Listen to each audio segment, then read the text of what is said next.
사도행전 강해를 계속하게 하겠습니다. 바울과 바나바가 1차 선교 여행을 마무리합니다. 오늘 1차 선교 여행을 마무리하는 곳을 봅니다. 자, 서원을 읽을까요? 루스드라에서는 극적인 일들이 많았습니다. 날 때부터 걷지 못하는 사람을 고치고 그 일로 루스드라 주민들이 바울과 바나바에 대해 신들이 사람 세상에 왔다며 제사를 지내려 했고, 반면 안디옥과 이고니온에서 온 유대인들이 사람들을 선동하여 바울을 돌로 쳐 죽입니다. 하나님께서 바울을 살려주십니다. 이런 가운데 많은 사람이 예수님을 믿습니다.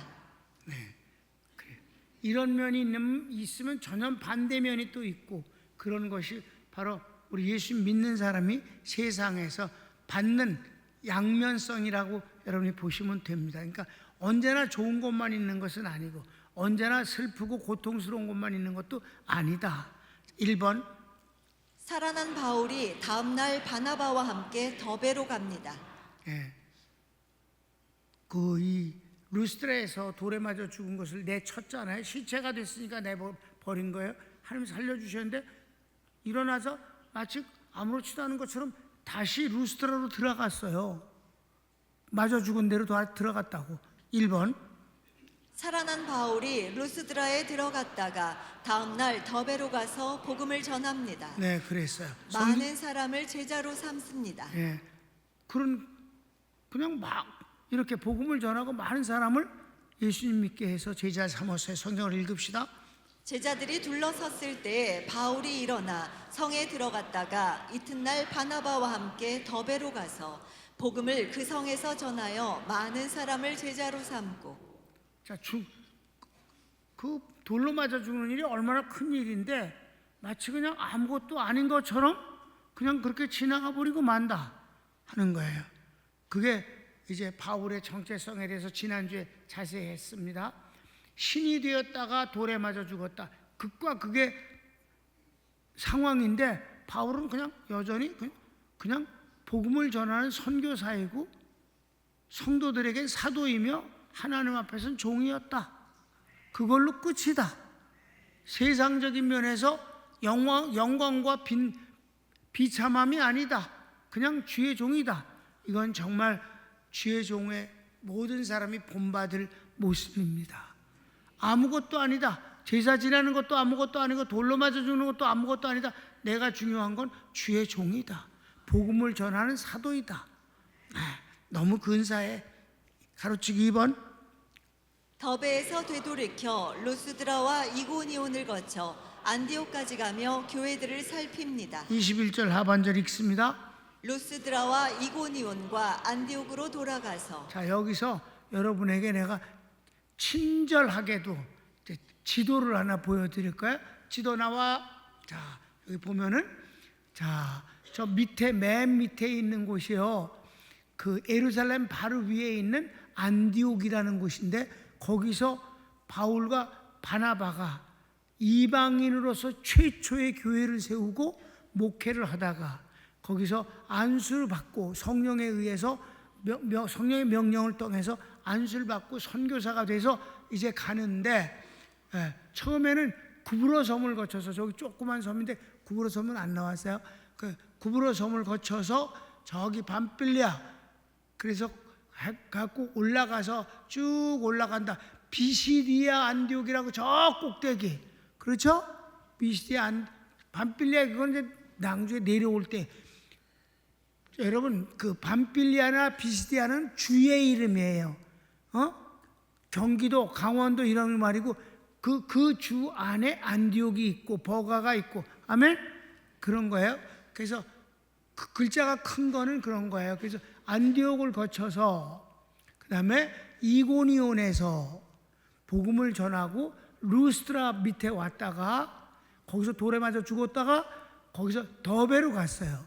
그 더베로 가서서 돌아올 때는 다시 그 길을 뒤돌아서서 그 방향으로 다시 돌아오는 거예요. 더베에서 루스드라에서 이고니온, 그 다음에 비시디아 안디옥, 그리고 밑에 내려서 버가, 그리고 아탈리아에서 배 타고 다시 안디옥으로 가요. 2차 선교 여행은 배를 타고 가지 아니하고 육로를 통해서 안디옥에서 육로로 곧바로 절로 넘어가는 길을 택해서 갔었습니다. 그럼 뭐 그때 봅시다. 자, 이렇게 지도 봤으니까 자, 큰 2번이다. 선교지마다 세워진 교회들을 돌아보고 권면합니다. 그러니까 돌아올 때니까 어떻게 돼? 이미 세워진 교회잖아요. 반드시 선교사는 복음을 전해서 예수를 믿으면 내버려 두는 게 아니라 얼른 교회를 세우는 것이 우선입니다. 아멘. 성도들은 교회가 없이는 신앙생활을 못하는 거예요. 교회를 중심해서 하나님 앞에 예배를 드리잖아요. 예배를 드림으로 하나님께 은혜를 받고 하나님 앞에 영광을 돌리잖아요. 예배가 최고예요, 교회는. 그러니까 그 교회마다 이미 세워진 교회를 돌아보면서 권면을 하는 거죠. 뭐라고 할까요? 가르치기 1번, 마음을 굳게 하라. 2번, 어떤 상황에서도 믿음이 흔들리지 말라. 3번째, 천국 가는 길에는 환난을 만날 수 있다. 이 모든 것들은 하나님을 대적하는 마귀가 구원을 방해하기 때문이지만 그러나 하나님의 보호는 우리를 지키신다 합니다. 22절 말씀을 읽읍시다.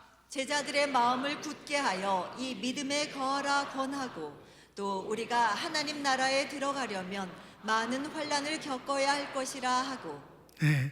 그 다음에 큰 3번, 각 교회에 지도자 장로를 세웁니다. 교회 외적 조직 강화. 그러니까 자, 복음을 듣고 예수님을 영접했어요. 근데 오랫동안 머물러 있질 못하고 보통 그 한 번 교회를 세우고 최소한 몇 달을 같이 있었어요. 거기서. 그래갖고 복음을 막 길을 쓰고 아침이고 저녁이고 전해서 그들의 신앙을 이제 성경적으로 또 신학적으로 잘 정립을 시켜주고 그 다음에 또 가고 그리고 돌아와서는 그래도 어떻게 해? 그날 줄 수는 없잖아요. 그 가운데서 평신도 장로를 세우는 거예요. 이 장로를 세워서 그들에게 맡긴데 뭐라고 할까요? 1번, 장로를 안수하여 세웁니다. 여기서 택하여라는 말은 안수를 뜻하는 것입니다. 그래서 어떻게 할까? 2번, 금식 기도로 세운 장로를 주님께 위탁합니다. 그러니까 이 장로를 세우는 일이 보통 일이 아니잖아요. 사실 내가 만일에 바울 같으면 얼마나 마음이 안심이 안 되겠어요. 그냥 버려두고 갈 수밖에 없는 것이 왜? 목회자가 아니고 선교사니까 끊임없이 또 가서 복음을 전해야 되잖아요. 그러니까 떠날 수밖에 없을 때 마치 어린아이를 두고 가는 것 같은 마음이 아니었을까. 그러니까 장로를 세우되 많이 본 사람도 아닌 거고 그러니까 금식하고 기도하면서 사람을 세워놓고 하나님 앞에 또 금식하면서 위탁합니다. 주님께 맡기오니 주님 이를 붙들어 주시고 교회가 든든히 서가게 해주세요. 잘못되지 않게 해주세요. 이 기도를 얼마나 간절히 했겠는가 하는 마음이 듭니다. 그렇죠? 그래서 성경을 읽읍시다. 각 교회에서 장로들을 택하여 금식 기도하며 저희를 그 믿은 바 주께 부탁하고 그렇게 여기서 사도 바울의 마음이 전해질 때 참 마음이 안쓰럽다 이 말이에요. 몇 년이라도 목회를 한 것도 아니고 그저 몇 달 동안 이렇게 저희들을 있는 힘을 다해서 가리키고 성령으로 충만케 하려고 하고 그러니까 바울이 너희가 믿을 때 성령을 받았니라고 하는 게 중요한 거예요. 성령의 사람 말씀의 사람 되면 지도가 꼭 일일이 지도할 필요도 없어. 왜? 말씀과 성령이 저희들을 인도해 주시니까 그게 최고예요. 그래서 내가 선교사들을 이거 30년 하면서 제일 먼저 하는 게 뭐예요? 저희들에게 말씀의 사람, 성령의 사람을 되게 만드는 게 1차이며 두 번째, 그들이 그 선교 현장에 선교를 하고 목회가 자립되기를 바라고 자립이 되어야 권위가 있어지니까 자립되길 바라고 세 번째는 예배가 예배답게 예배되게 해서 하나님을 하나님 되게 하는 예배가 중요하다. 지금 그 단계에서 하고 있잖아요. 지금 이 세 번째 단계에서 지금 선교사님들한테 전부 가운을 해주고 성가대가 만들어지면 성가대 가운을 해주고 그래서 예배를 예배답게 그걸 진행하고 있다 이 말이에요. 그냥 맨날 성경만 가르치는 걸로 끝나는 게 아니라 내게는 그런 목적, 단계적인 성장과 성숙과 그리고 하나님의 선교 현장이 영광을 돌리게 되기를 바라는 마음에서 이어나가는 거예요. 그래서 맨 마지막에는 하나님과 한편된 사이가 되자. 4번, 출발지 안디옥 교회로 귀환길에 오릅니다. 이제 귀환길에 오르는 거예요. 1번, 비시디아주 가운데를 지나서 밤빌리아주 버가에 도착합니다. 버가가 어디냐면 그래서 여러분 잡아 저기 더베가 끝이잖아. 뒤돌아갔어. 도로 맞아 죽은 루스드라가 그 옆에 있죠. 그 다음에 이고니온이 조금 올라가서 있지. 그래갖고 더 가서 안디옥이 있죠. 저 뒤 올라가서 그 안디옥에서 이제 비스디아라든가 밤빌리아 이건 주의 이름이야. 그 주를 거쳐서 어디에 왔어요?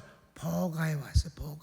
버가는 바다에서 조금 떨어져 있고 거기서 항구를 가려면 아탈리아라는 그 옆에가 항구예요. 이 항구는 약 27km 정도 떨어져 있는 곳인데 서울에서 인천항 정도보다 좀 가까운 정도의 거리입니다. 거기서 배 타고 이제 안디옥으로 들어오는 거예요. 이제 이게 귀환길입니다. 그러니까 이제 지금 어디에 왔어? 버가에 왔어. 지금 버가. 이 버가가 어딘가? 24절 읽읍시다. 24절 시작. 비시디아 가운데로 지나가서 밤빌리아에 이르러. 밤빌리아에 이르러 어딘데? 그 다음 구절은 뭔데? 버가는 바나바의 조카 마가가 갈등 속에 돌아가 버린 곳입니다. 그때 제대로 전하지 못한 복음을 전하고 아탈리아로 갑니다. 그래서 버가에서 복음을 전하는데 그때 이 마가가 그냥 안녕히 계세요 그리고 간 게 아니거든. 간다고 그러니까 왜 가냐? 너 이러면 안 된다. 야 선교가 무슨 장난인 줄 아냐? 이때 얼마나 갈등이 심했으면 그 다음에 2차 선교 여행을 갈 때 바나바가 또 조카 이 마가를 데려가자 그러니까 그런 새끼는 안 된다고 막 단호하게 거절했기 때문에 결별했잖아. 그러니까 이 버가에서 갈 때 가겠습니다. 안녕히 계세요. 잘 가. 이러진 않았다 이 말이야. 버가에서 갈등이 워낙 심해서 제대로 복음을 전하지를 못했어요. 그래서 버가 얘기는 마가가 갔다는 얘기 외에는 아무것도 없단 말이에요. 그러니까 이번에는 제대로 버가에서 복음을 전하고 많은 제자를 만든 뒤에 거기서 이제 아탈리아라는 바닷가 항구를 가서 거기서 배를 타고 본교회로 가는 길이지. 성경을 읽을까? 도를 버가에서 전하고 아탈리아로 내려가서. 네, 3번. 아탈리아는 버가에서 27km 거리의 외항입니다. 서울에서 인천항처럼. 그래서 그 다음에 여기서 배 타고 안디옥으로 향합니다. 그렇습니다. 26절을 보면은 거기서 배 타고 안디옥에 이르니 큰 5번 마지막입니다. 안디옥에 도착하여 1차 선교 여행을 마무리합니다. 지금 쭉 그 여행을 이렇게 쭉 한 거를 여러분 머릿속에서 도시 이름은 다 잊어먹었다 그래도 대충 게 알겠지? 한 번 더 해? 1번. 안디옥 교회는 바울과 바나바가 목회 중 선교사로 임직받고 출발한 곳으로 기도와 후원의 본교회입니다. 본교회라면 본교회예요. 본교회는 역시 좋은 거예요. 그래서 이제 돌아가는 거예요. 돌아가는데 자 성경을 읽읍시다. 이곳은 두 사도의 이룬 그 일을 위하여 전에 하나님의 은혜에 부탁하던 곳이라. 은혜 부탁하던 그러니까 이런 말을 하니까 잘 못 알아듣잖아. 거기서 안수받고 출발한 거라고 하면 되는데 그냥 은혜. 그래서 2번은 선교 보고를 한 후 오래 머뭅니다. 거기서 아주 오래 머물면서 여독을 풀고 준비하고 그 다음에 2차 선교 여행을 이제 가게 되는데 이제 15장에서는 가운데 무슨 큰 일이 일어나는 거예요. 그러니까 예루살렘 교회가 유대인들이 예수님을 믿는 사람들이니까 이방인들이 예수님을 믿어야 물론 구원이지만 예수님이 구주인 건 사실이지만 율법을 지키고 할랄을 행해야 구원받는 거 아니냐. 구원의 조건으로 그 두 가지를 내놨다 이 말이에요. 그러니까 우리는 그거 할 수 없다. 이제 갈등이 생긴 걸 갖고 15장에서 이제 그거를 예루살렘 총회에다가 바울이 떠넘겼어요. 너희들이 결정을 해달라. 그럼 우리가 그걸 받아들이겠다. 그런데 그 결과가 베드로가 아주 복음적인 면에서 결정을 내리는 장면이 15장이다. 아주 중요한 그 교회적으로 결정하는 아주 중요한 것을 우리가 보게 됩니다. 그리고 이제 16장에서 다시 제2차 선교여행이 시작되는 거예요. 자, 본문을 읽읍시다. 이르러 교회를 모아 하나님이 함께 행하신 모든 일과 이방인들에게 믿음의 문을 여신 것을 고하고 제자들과 함께 오래 있으니라. 아멘. 그러니까 선교사로 파송한 이 안디옥 교회에서 돌아와서 이렇게 엄청난 역사를 보고받으니까 얼마나 보람 있느냐 이 말이에요, 여러분. 그렇습니까? 본교회 역시 오니까 아주 친정에 온 것 같이 좋았더라 이 말입니다. 자, 결어를 읽읍시다. 선교 결과로 교회가 세워집니다. 교회는 성도를 가르치고 인도할 지도자가 반드시 필요합니다. 그래서 세운 직분이 장로입니다. 장로직에 대해 여러 논쟁이 있는 것은 직분 내용이 불분명하기 때문입니다. 다음 시간에는 이 장로직에 대해 성경을 통해 정리하겠습니다. 한국 장로교회 장로제도는 비성경적입니다. 라는 주제입니다. 아멘. 이걸 우리 교회에서는 한 번도 안 했어요. 근데 이건 내가 아주 많이 한 거예요. 그러니까 전국의 목사 횃불에서 안 한 곳이 없고, 재밌는 것은 우리 교단의 장로협회에서 나한테 세미나를 해달라고 그래갖고 두 시간 해달라고 그래요. 그래서 오전 90분, 오후 90분, 점심은 이제 맛있는 거 사드리겠다고 알았다고.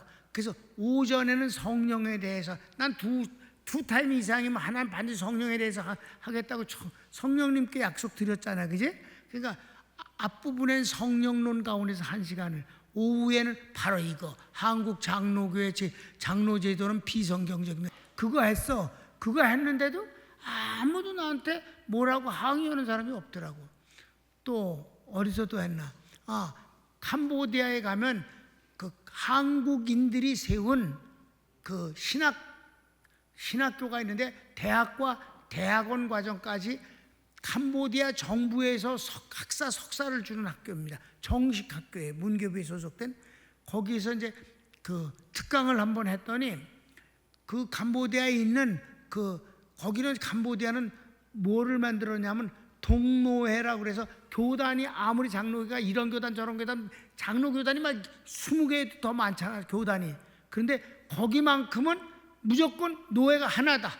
고심파든 통합이든 합동이든 뭐 어디든 뭐 대신이든 어디든 다든 장로교는 무조건 한 장로교회다. 이래서 동노회라고 불러. 거기서 그 동노회가 그 신학교를 후원을 해요. 그러니까 거기에 있는 장로교회 선교사님들이 가서 학생들 강의도 하고 뭐 이러면서 이렇게 학교가 진행되는데, 거기 가서 이제 내가 특강을 했잖아요. 그랬더니 아주 굉장히들 좋아했어요. 하루 왼쟁을 했거든, 아침부터. 그랬더니 그 다음에 이제 우리 새신년이 있으니까 내가 새신년 강의를 하러 갔는데, 그 새신년과 상관없이 그 학교에 이제 특강 때문에 한 번 더 갔는데, 거기 장로들을, 그러니까 동로회지, 그러니까 모든 장로교에 다 합쳐진 그 장로협회에서 날더러 해달라고 그랬는데, 한 타임이야. 90분 한 타임. 그거 했어. 한국 장로교회. 장로제도는 개판이다. 뭐 그거. 그런데도 아무렇지도 않거든. 그런데도 불구하고 회개들을 나한테 항의는 안 하는데 회개하는 놈은 없다. 뭐 그런 거지 뭐. 그러니까 여러분, 우리 교회는 대한예수교회 장로회라는 그 타이틀을 아예 빼버렸습니다. 여러분, 왜 담임 목사가 그것을 빼버렸는지 다음 수요일 시간이면 충분히, 아니 100%, 아니 그 이상 이해하게 될 줄로 믿습니다. 내가 하나님 앞에서 그 엄청난 일을 결정해서 우리 교회가 존재하고 있는데, 그게 함부로 하겠습니까? 그를 40년을 넘게 이것을 정말 필요할 때마다 이것을 장로 제도를 논했는데 단 한 명도 지금까지 항의하는 일이 없었다는 사실이에요. 우리 교회에서 내가 70살 때 그만뒀으니까 여러분 못 들었지. 그래도 이거 정확하게 다음 시간에 배웁시다. 손을 모읍시다.